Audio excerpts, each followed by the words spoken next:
a ko Dr Choguel Kokala Maïga maa minnu bɛ k'a tɔgɔrɔma o kuma k'a ma taa Burema ani Ansongo a ko Bokar Traoré u ka hakilinaw ye ani ale ka hakilina ko kelenw tɛ Dr Choguel Kokala Maïga Bokari e ko a tora mankun na de a bɔra ni ka kuma juma tɛmɛnen a y'a ka dugutaamina ta ni ka taa Gawo sɛbɛnnikɛla ko min ye Gawo dugukɔnɔna tɛmɛnen kɔfɛ a tun kan ka munumunu Salo boloda Gawo cercle dɔw la sɛbɛnnikɛla yira k'a fɔ Dr Choguel Kokala Maïga a ka taama Bokari a bɛ bila minɛ min kɔnɔ o de ye gouvernement kɛmɛ ka hakilina mun ta min ye lakana baara dugudenw yɛrɛ sigilen bɛ cogo di mun ni mun de bɛ dugudenw jɛ Bokar Traoré baloko dɛsɛ bɛ maa minnu na ni ka taa a ɲɛ da olu kan a n'u ka kuma ɲɔgɔn ye nɛgɛ tigɛyɔrɔ ye fanda ye sɛbɛnnikɛla ko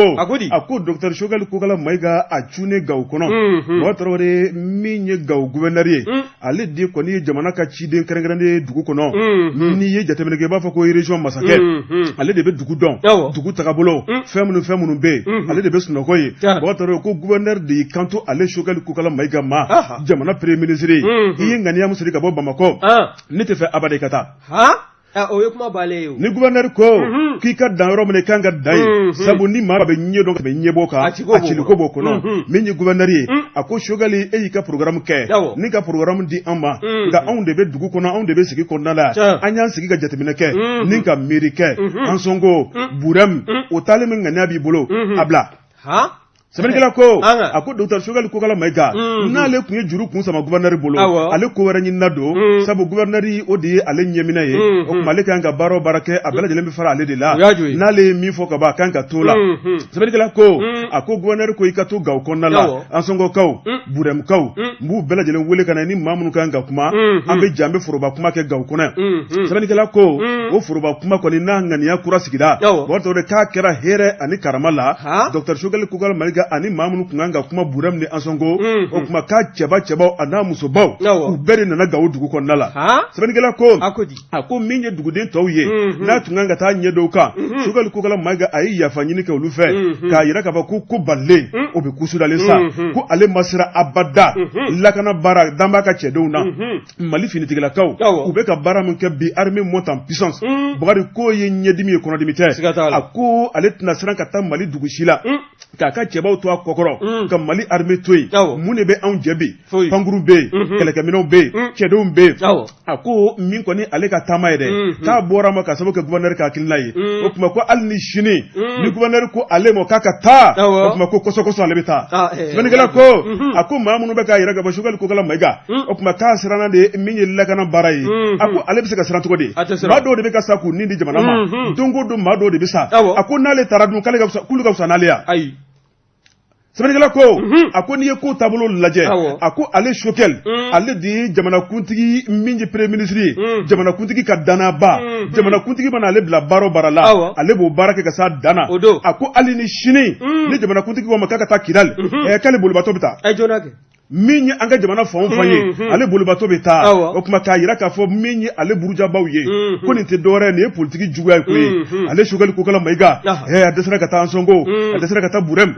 ko lakanabaliya bɛ yen a ko foyi tɛ yen bi ni basigi tɛ o ye kuma bannen ye dɛ kunnafoni filɛ nin ye an ye min bɔ min ye don kibaru tilamɔw jaba la ba ye n'o ye maison de la presse Jumali ye ko min ye Isa Kawuju n'a ka fara ɲɔgɔn kan jɛkuluba ye o kun t'an bɛ k'u bɛ taa kunnafoni di baro ni ka o sigi yen kɛnɛ kɔnɔna na n'i y'a ta k'a lajɛ kɛnɛ kɔnɔ a sigina koyi bawo n'i y'a lajɛ maaba caman kun bɛ yen u ka tɔn jɛkulu in to a la n'i ye u ka tɔn yɛrɛ ta k'a lajɛ u kɛn bɛ ka tɔn min da la o de ye appel du 20 février pour sauver le Mali n'i y'a lajɛ laɲini minnu kɛn bɛ u fɛ Faziri Kɛba fila in ka fɔ o de ye nous demandons au président de la transition min n'i y'a yɛlɛma bamanankan na k'an b'a ɲini caman dɔrɔn fɔ ka ɲɛmaa fɛ n'o ye colonel Assimi Goïta ye constitution ko kuma min n'a b'a fɛ ka yɛlɛma don o la o ka to a cogo la ko wa k'an t'a fɛ a ko ka kɛ capitaine Amadou Aya Sanogo ka taabolo ye koyi an b'a fɛ ala ma hinɛna général Amadou Toumani Touré la a k'a kɛ o ka taabolo ye o bɛ faamu bawo min ye général Amadou Toumani Touré ye a ye nin kelen de kɛ a kun tɛ fɛ maa ka dimi a kɔrɔ a b'a fɛ bɛɛ lajɛlen ni ale ka don kulon kelen kɔnɔ u kungle no ka ke kele ga o ma kisi gele ma boy ba ne General Amadou Toumani Touré ka tabolo laje mado ma ko gelentigi kunte wani nana ki ga ko fo aye fura min ba bolo ado yini iga banana wani ko in laje Isa Kawujum ba ma be General Amadou Toumani Touré ka kata sorola olu de kala sabu ni ga General Amadou Toumani Touré ka ga fanga ni ga dafri unana ni mami vraye o fana o be tie so bi on be kaloga ga tigeya no ye Elhaji Ibrahim Boubacar Keita ye o sinzile ngo anga sanwolowla bara kele ko jamana nyamayala ibaye ka fo tara wolo jigi warola o fana bole koy ni ya ta ka laje chama joro fanga nyema olu yan olu kana munu willa Elhaji Ibrahim Boubacar Keita ga fanga nove ni ka dafri o de M5 RP o jekuluru politique tombe ala kata se société civile jekuluma ni bela jelendi u fanga franyoanga ka wuli ka tamo buloda anga bolongoro no la faba konnana haka janga marabulo konnana miye tabulo chamaye ko buloda wasa miye chongoroba ye abesaka wala sema chukomina wa ode tara wolo koloneli durugu fanga franyoanga kana M5 RP ka bara ni ka dakuru ni ka bara ni ka kunche ka di uma o kofe ibaye ka fo miye bandawi ale sugandila ni ka ke chama joro fai o fona bole koy kalo domado kofe ibaye ka fo miye kolonel Asim Goita naka mawiye uya jatim na ka fo miye choroba ye de miye bandawi ka tabulo o te jamana joye o ya fona furanga boy olu yera usigi ndoni ye ko in laje o wati kana bugo sisala yanu be fo nyongo no Isa Kamjum na atama nyonwe ibaye ka fo ale de tumbe bot sanga ka wati miye l'imperturbable Asim Goita miye Asim Goita ye ale de be sanga jamana injo wa amba nyina fe ni jamana kuntigiya nyine li fero dangango gosila wati amba nyina fa ki kambo gabi o Isa Kawujum kele o de nambe kaseka feretie ka jakulu do fara nyonga wasa munu ngoni be nulu tala nuka dakono nu taka kono here o dogaledu nafolo o tabulo latugu mi Isa Kawujum ye akoko mi ye ni jamana baraye ko ala nyininde misri jote wa ko mi ye manivinga hage ni mo soro ibo nyini soro fesa ibo kango feretie o dode be bolo o dode bolo dala fe mi ye onga maison la presse du Mali o nyoye ke soba kon naye kunungo ka benega kaita ani duruma o mna me fami nyini constitution yelema mi no be colonel Asim Goita na ka gouvernement da o ko bla mi ye constitution du 25 février 92 o ka bara keni oye wani ye ko in laje Isa Kawujum ko mi ye ni tabule ko depuis colonel Asim Goita nana jamana nyamayala ko fembela jile bala ka siko jamana yin sabali kai Mafie ka zoro ni ma kilenga arisremo na ga video be mawu ka kila ka tigara fo ki lajigi ala da koya ko kulun na Asim Goita kungolo te mami ngana o take jamana nyamaye temani kana kligana temenai oy mai an da politique lawa parce que ki da barake mule nyeye nye abe nyeye bo abe mugo bo on ni on te mali politique tabolo ni mi ye ko to o ma korofo nunu saradali la ibaye ka fo mado konde na suru u ka maison la presse nyoyege so kon nana ka vitru kari abe ki kone ba fo ibe Sud Africa nga parlement kon nana o ya do ameto ko jado yi o be cheju de taga nyongo bugu mamnai cheju de kon kumbala ka defle sanfe kunu ni ko inda ka laje mi ye Isa Kawujum na no fe mawye u ya jigi ka fo ko mi ye mamunu nana kanani wala ya chejuge ka maison la presse porte ni fenêtre ka village le vitru kulu gbele nunu ka village le karigari ko o vidru karle ka sheju kari kwa kunte dorere ko lubala ka korofo mi vo ka nyeshi colonel Asim Goita ma ko no fe mo o ko ni me ka jigi ka ke oluye ko lude na me ni kana fiedo uka ni tonsigi akorlala wasa ulubala ka kuma mi vo o be se go udama gun jogomna ka tega ngoni shi me fe munu na folo o de ko ayemu ko mamunu nana yoro ko volena tikenga nda folo de ko ga ku siga me na sorola ayem ma ka ma chilonde ni yo ko inta ka laje sege lu ko ni mbese na wa mi maison la presse nyoma ya soe ulu ko ni issue do wele mi mbe na yoro kargarle nunu konstage ninga sega jatim nege fe nunu mamunu mbe no lu ye ni ko ni ka sigi singa na ba wele ko ka organiser ulu de be na ni vitre chile nunu zara wa ni ngali bo mega ge munu ye yoro nunu kargari munu nana sheju ta ni ka tuka nyom boni aye maison la presse nyoya ge so ko ndana ulu de be na yoro nunu war sara wa ni ngali bo mega ge ni alfa se so ka korofo laje ka ta se demba kontema u bɛ fɛn min kan ka fɔ jamanadenw ye ko bɛɛ lajɛlen k'i ɲɛ yɛlɛ bɛɛ lajɛlen k'i hakili sigi wa jamana in a tɛ taa ni nin birisa ɲaami ye jamana a tɛ taa ni denkan dɔ ye bɛɛ lajɛlen de kan k'i tɛgɛ di ɲɔgɔn ma ni taabolo min bɛ yen n'a m'i ja i k'a fɔ k'a sɔrɔ a ma kɛ kasara ye i k'a fɔ k'a sɔrɔ a ma kɛ balawu kolokololi ye nin kun ye sɛbɛn min n'an y'a sama ka bɔ nouvelle horizon kɔnɔna na. Bakari Tarawele hali bi bɛ ko min na o ma ban l'indépendant sɛbɛnnikɛla tɔgɔ ye Musa Sayo Kamara Bakari Tarawele a ko an ka taa CNT kɔnɔna la Conseil national de transition Bakari kunun sigi tun kɛn bɛ ni ka sɛbɛn dɔw makɔnɔ Bakari sɛbɛn minnu bɛ n'olu nun donna ka di conseil ma Bakari janko u bɛ se ka wete sigi a kan cogo min na sɛbɛnnikɛla ko Bakari kabini san 10 tɛmɛnen hakilina dɔ taara n'o de jamana marabolo cayali ye Bakari Tarawele ni ka latigɛ yɛrɛ pewu jamana fɛ ka se ka baara ka nun don a ko hakilina talen kɔfɛ san 10 kunu kɔni baara latigɛra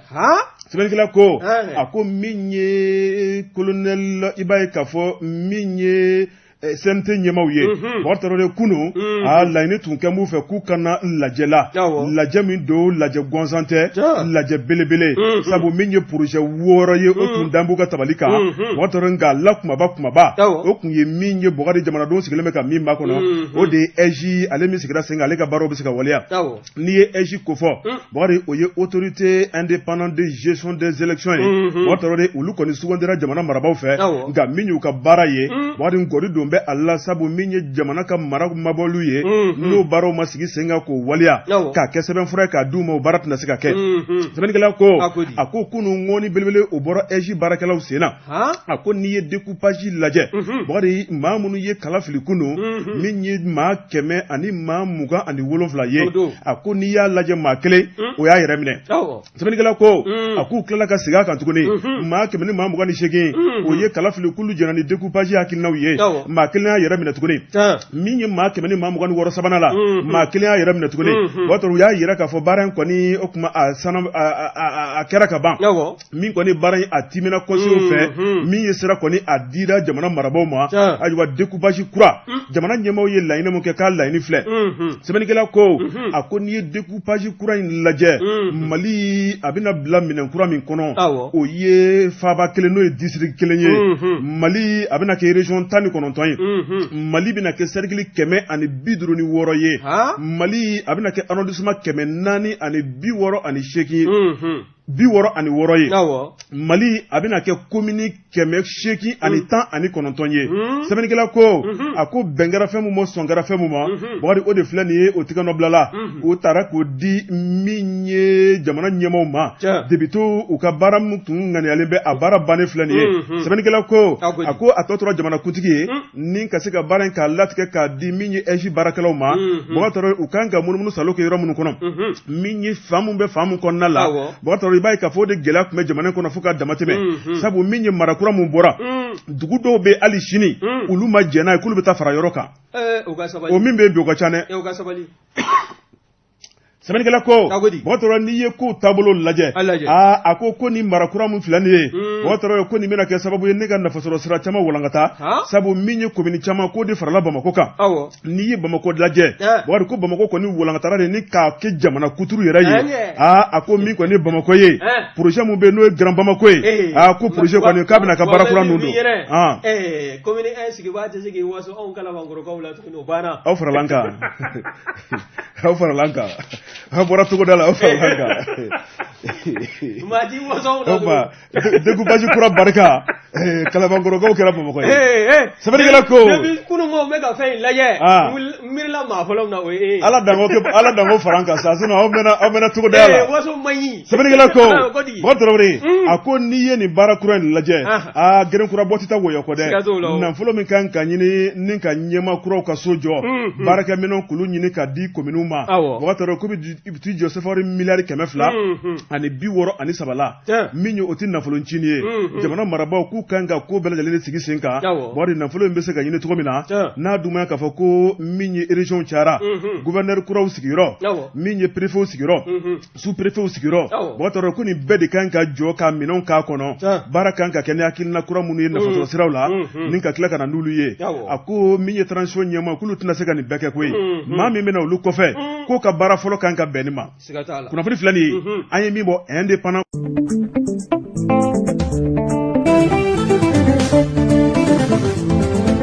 balimakɛ n balimamuso nin ye kibaruya duman ye ka da aw bɛɛ lajɛlen tulo kan ka sababuya kɛ Samake service walima i k'a fɔ ko Samake multi service an minnu de bɛ yen nɔ ko kamanagan o kelen bɛ ka aw sɛgɛn aw ka sanitɛri minɛn ɲuman sɔrɔli la o banna bi ka sababuya kɛ Samake multi service an minnu bɛ yen nɔ aw mago bɛ aw ka ɲɛgɛn kɔnɔ minɛn ɲuman sɔrɔli la a y'aw sen fa teliyala a ka se Samake service kɔnɔna na ɲɛgɛn kɔnɔ minɛn suguya o suguya kɔnɔna aw mago b'o la a ɲuman sɔrɔ yɔrɔ ye Samake multi service ale kɔnɔna ye aw minnu de bɛ yen nɔ ko kuran minɛn ɲuman sɔrɔli o kelen bɛ ka aw kamana gan a kana taa yɔrɔ jan bilen aw kana sigi ka bolo fila da sen kan a y'a sen fa teliyala a ka taa Samake multi service ale kɔnɔna na kuran minɛn suguya o suguya ni mago b'a la nin bɛɛ lajɛlen min sɔrɔ Samake service ale kɔnɔna na o t'a bannen karodalaw u b'a ɲina aw kɔ aw mago bɛ karo suguya o suguya la aw mago bɛ pavé suguya o suguya la n'a ɲɔgɔnna caman nin bɛɛ lajɛlen sɔrɔ yɔrɔ bulonba o ye Samake service ale kɔnɔna ye caméra de surveillance aw minnu de bɛ yen k'aw mago b'o la ko ɲuman sɔrɔli kelen bɛ ka aw kamana gan aw sen fa teliyala a ka taa Samake service ale kɔnɔna na caméra de surveillance suguya o suguya k'aw mago b'o la a bɛɛ lajɛlen ɲuman min sɔrɔ yɔrɔ kelen pe min na o ye Samake service ale kɔnɔna ye aw minnu de bɛ yen nɔ k'aw ye farikolo kɛnɛya tigilamɔgɔ ye n'o ye sportkɛlaw ye o ma ɲinɛ aw kɔ sportkɛ minɛn suguya o suguya nin bɛɛ lajɛlen min sɔrɔ Samake service ale kɔnɔna na k'u kelen bɛ k'u bolo fa k'u ton sportkɛ minɛn suguya o suguya k'aw mago de b'a la nin bɛɛ lajɛlen min sɔrɔ Samake service ale kɔnɔna na aw minnu bɛ fɛ ka aw ka sokɔnɔnaw labɛn sokɔnɔ labɛn minɛnw wa nin bɛɛ lajɛlen ɲuman o bɛ sɔrɔ yɔrɔ kelen pe min na o ye Samake service ale kɔnɔna ye o ma d'aw ma telew frigo congélateur groupe fo ka taa se panow ma téléphone u bɛ ninnu bɛɛ lajɛlen kɛ o n'a ɲɔgɔnna caman o t'a bannen n balimakɛ n balimamuso u bɛ promo belebele la nin wagati in na ne k'a ɲɛsin u ka clients ma ka sɔngɔ damadamaja kɛ k'a di clients ma nɔgɔya o kɔnɔna na o sigiyɔrɔ bɛnnen don Alide Bamako kɔnɔna ma k'u ka bitigi belebele in dabɔ k'a ɲɛsin Alide Bamako misiri rond-point ma Samsung plaki belebele bɛ bitigiba min sanfɛ o de ye Samake service ma u ka bitigi ye ni maa min mago bɛ kunnafoni wɛrɛ la i bɛ se ka weleli kɛ nɛgɛjuru sira la 73 15 88 88 73 15 88 88 balimakɛ n balimamuso o t'a bannen ni maa min ye commande kɛ telefɔni fɛ maa b'u bolo min b'a ta ka taa di ma fi i jabala la i bɛ sɔrɔ ka kasabi sara an b'a fɔ Samake service maaw ma k'u ni ce maliyɛnw jigi falila Mali kɔnɔ ni sanitɛri minɛn ɲuman sɔrɔli